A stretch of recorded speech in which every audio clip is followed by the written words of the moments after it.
Assalamualaikum warahmatullahi wabarakatuh. Apa kabar semuanya? Alhamdulillah kalau baik. Semoga kalian semua senantiasa diberikan kesehatan oleh Allah Subhanahu wa taala dan juga diberikan semangat untuk terus mengikuti pembelajaran walaupun kita lakukan secara daring.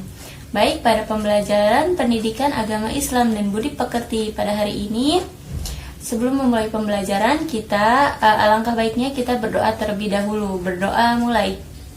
A'udzu billahi minasyaitonir rajim. Bismillahirrahmanirrahim.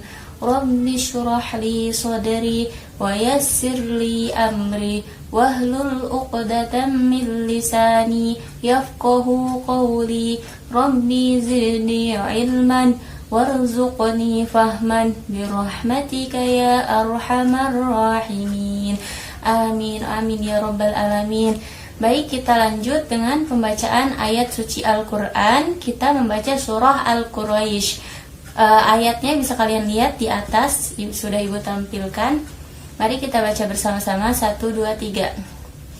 Bismillahirrahmanirrahim.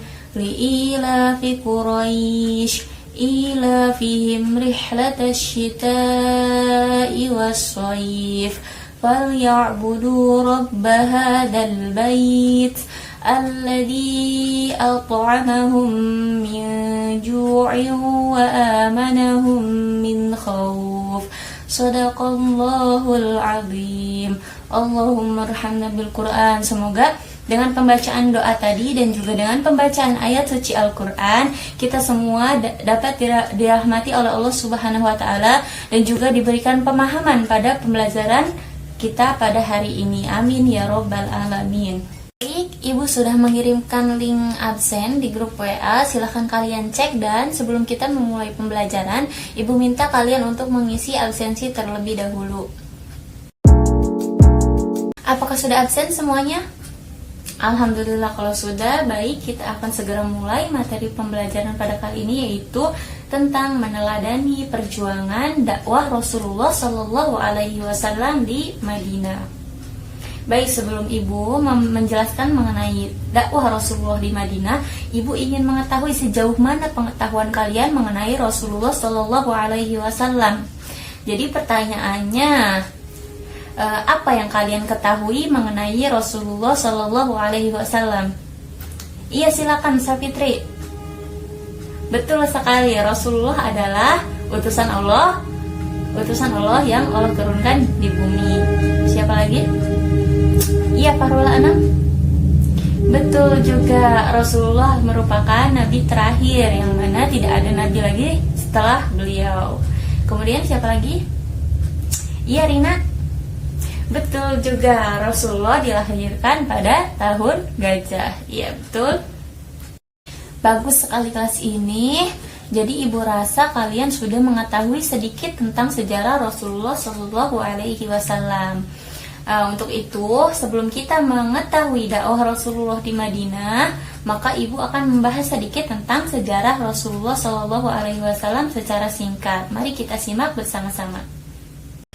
Sejarah Nabi Muhammad dimulai dengan dilahirkannya beliau, yaitu beliau lahir pada hari Senin, yaitu bertepatan tanggal 12 Rabiul Awal, yang mana pada tahun itu terjadi penyerangan Raja Abraha ke kota Mekah, yang mana Raja Abraha ini membawa pasukan bergajah, sehingga pada tahun dilahirkannya Nabi Muhammad Shallallahu Alaihi Wasallam disebut atau dikenal dengan tahun gajah. Kemudian ayahanda Nabi Muhammad bernama Abdullah dan ibundanya bernama Aminah. Betul. Kemudian namun sayang Nabi Muhammad sudah yatim ketika beliau masih dalam kandungan, yaitu beliau ditinggal wafat oleh ayahnya. Kemudian setelah beliau lahir, Nabi Muhammad diasuh dan disusui oleh Halimatus Sa'diyah selama 2 tahun. Kemudian setelah 2 tahun tersebut dikembalikan lagi kepada ibunya Aminah. Namun ketika usia 6 tahun, Nabi Muhammad ditinggal wafat oleh ibunya karena pada saat itu Siti Aminah sakit. Setelah ditinggal wafat ibunya, Nabi Muhammad diasuh oleh kakeknya, yaitu Abdul Muthalib.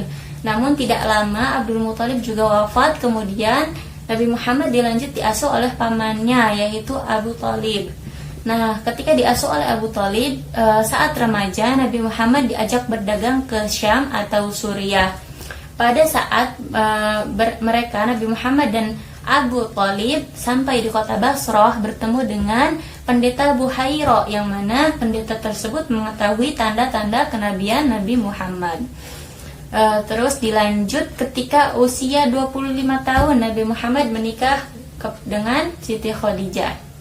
Kemudian setelah usia 40 tahun Nabi Muhammad diangkat menjadi Rasul Allah Subhanahu wa taala. Pada usia 63 tahun Nabi Muhammad wafat.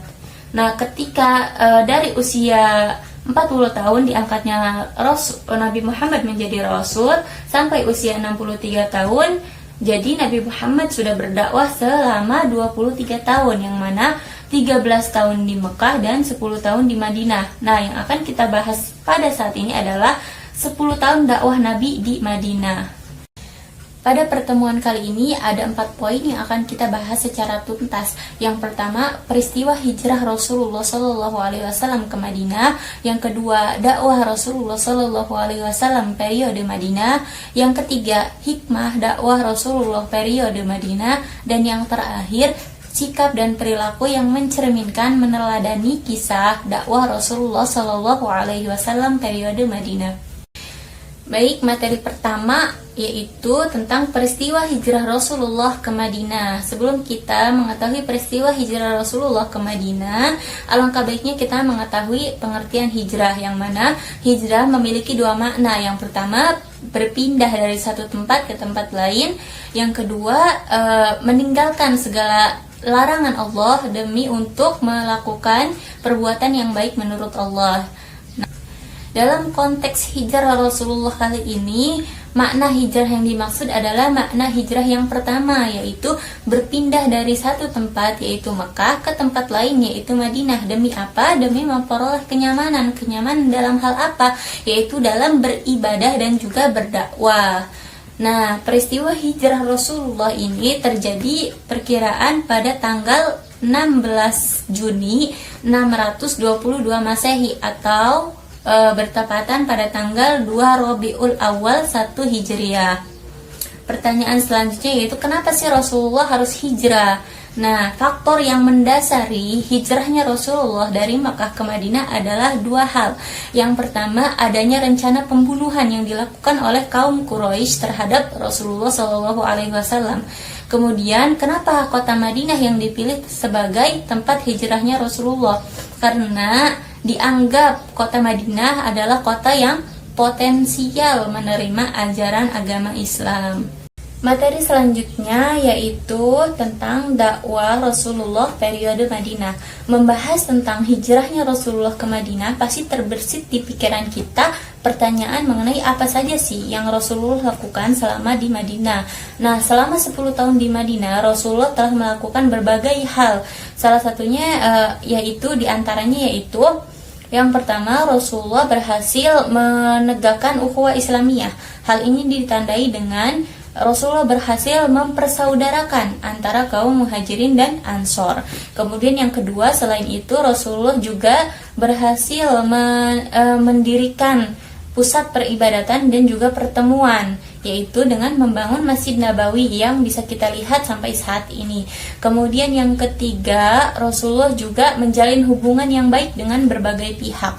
Hal ini ditandai dengan adanya Piagam Madinah, yang mana Piagam Madinah ini berisi beberapa pasal yang mencakup beberapa aspek kehidupan, baik itu mencakup aspek akidah, mencakup aspek akhlak dan juga undang-undang dan juga keagamaan dan beberapa aspek kehidupan lainnya.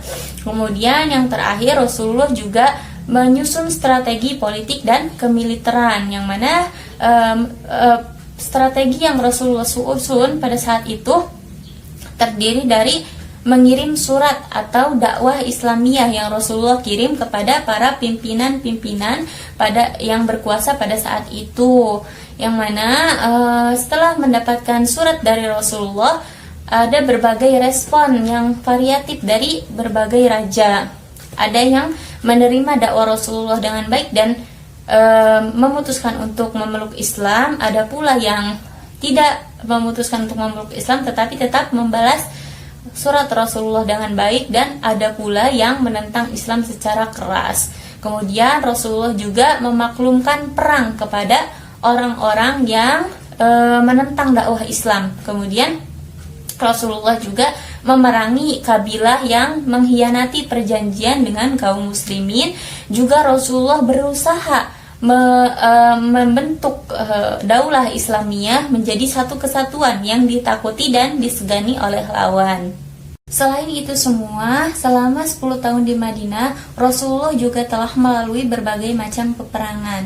Peperangan yang dilalui ini bukan tanpa alasan, namun ada beberapa firman Allah yang menyerukan untuk berperang. Salah satunya terdapat dalam surah Al-Baqarah ayat 190. Untuk ayatnya Ibu minta kita baca bersama-sama. 1, 2, 3. A'udzu billahi minasy syaithanir rajim. Bismillahirrahmanirrahim. Wa qatilu fi sabilillahi alladhina yuqatilunakum wa la ta'tadu. Innallaha la yuhibbul mu'tadin. Shadaqallahul azim.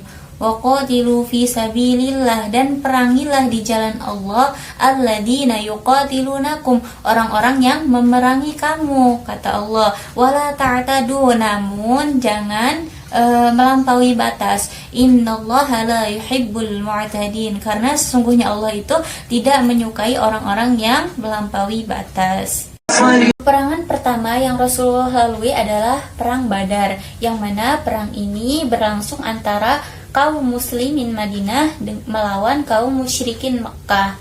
Perang ini berlangsung pada tanggal 17 Ramadan pada tahun 2 Hijriah, yang mana pada saat itu 70 orang kafir Quraisy tewas dan 70 lainnya menjadi tawanan, sehingga pada peperangan ini kaum muslimin memenangkan perang. Perang ini dimenangkan oleh kaum muslimin dengan campur tangan Allah, karena jika dilihat melalui logika, kaum muslimin yang pada saat itu hanya berjumlah 312 orang tidak mungkin mengalahkan kaum Quraisy yang pada saat itu berjumlah 1000 orang. Yang kedua adalah Perang Uhud, yang mana perang ini dilakukan di Bukit Uhud pada tahun 3 Hijriah. Perang ini disebabkan oleh adanya keinginan balas dendam kafir Quraisy yang kalah pada Perang Badar. Pada perang ini kaum muslimin mengalami kekalahan, hal yang menyebabkan 70 orang pejuang muslim gugur dalam medan perang sebagai syuhada.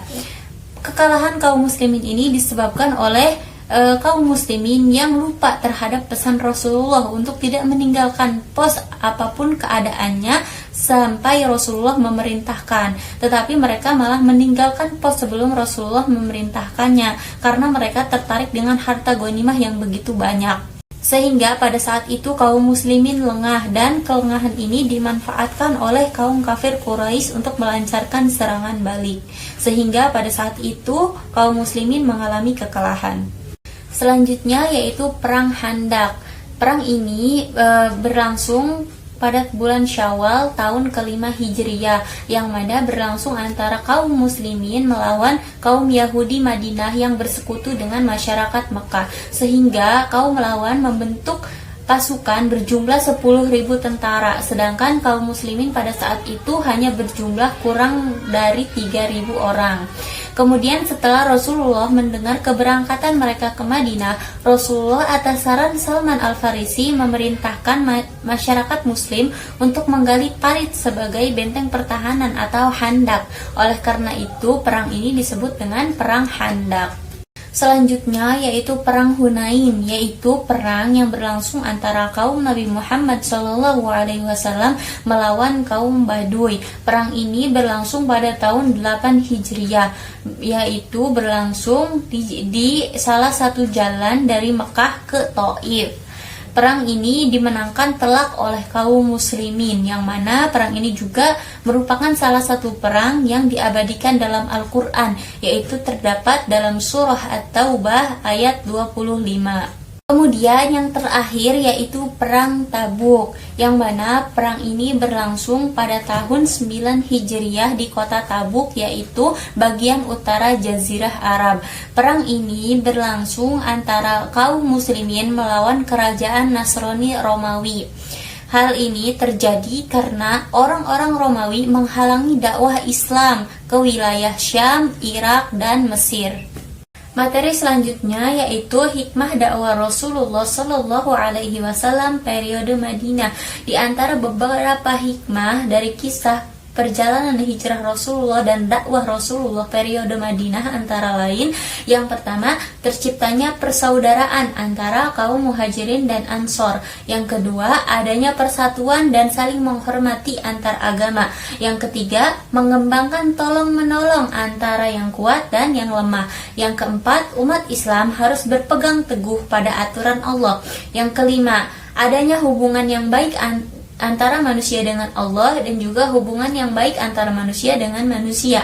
Kemudian yang terakhir, menjadikan inspirasi dan motivasi dalam menyiarkan agama Islam. Materi yang terakhir yaitu sikap dan perilaku meneladani dakwah Nabi di Madinah. Di antara sikap-sikap yang dapat kita ambil dan kita pelajari dari dakwah Rasulullah Shallallahu Alaihi Wasallam di Madinah ada antara lain, yang pertama, mengimani bahwa Nabi Muhammad adalah Rasul Allah. Yang kedua, mencintai Rasulullah dan mengamalkan sunnahnya. Yang ketiga, gemar membaca buku sejarah Nabi untuk diteladani. Kemudian, memelihara silaturahim antara sesama manusia. Selanjutnya, melakukan perencanaan yang matang dan menyusun strategi dalam melakukan segala hal. Selanjutnya, menjalin kerjasama yang baik antar sesama manusia. Yang terakhir, rela berkorban dengan hati ikhlas demi tegaknya Islam. Baik, seluruh materi sudah Ibu jelaskan secara gamblang. Sebelum Ibu menutup pertemuan pada hari ini, mungkin di antara kalian ada yang belum memahami apa yang tadi Ibu paparkan. Nah, oleh karena itu, apakah di antara kalian ada yang ingin bertanya? Tidak ada. Oke, jika tidak ada, Ibu menganggap kalian semua sudah memahami materi yang Ibu paparkan tadi. Nah, sebelum pertemuan kali ini ditutup, Ibu sudah membuat soal yang linknya nanti akan Ibu share ke grup WA. Nanti kalian bisa akses dan kerjakan. Untuk batas pengumpulannya bisa kalian kumpulkan maksimal sehari sebelum pertemuan minggu depan. Oke, mungkin hanya itu yang dapat Ibu sampaikan. Kekurangannya Ibu mohon maaf, dan apabila ada yang perlu didiskusikan, bisa kita diskusikan pada pertemuan selanjutnya. Mari kita tutup pertemuan hari ini dengan bersama-sama membaca Alhamdulillah. Alhamdulillahirabbil alamin. Dilanjut doa kifaratul majlis. Subhanaka Allahumma wa bihamdika asyhadu an la ilaha illa anta astaghfiruka wa atubu ilaik. Amin. Baik, Ibu tutup pertemuan kali ini. Assalamualaikum warahmatullahi wabarakatuh.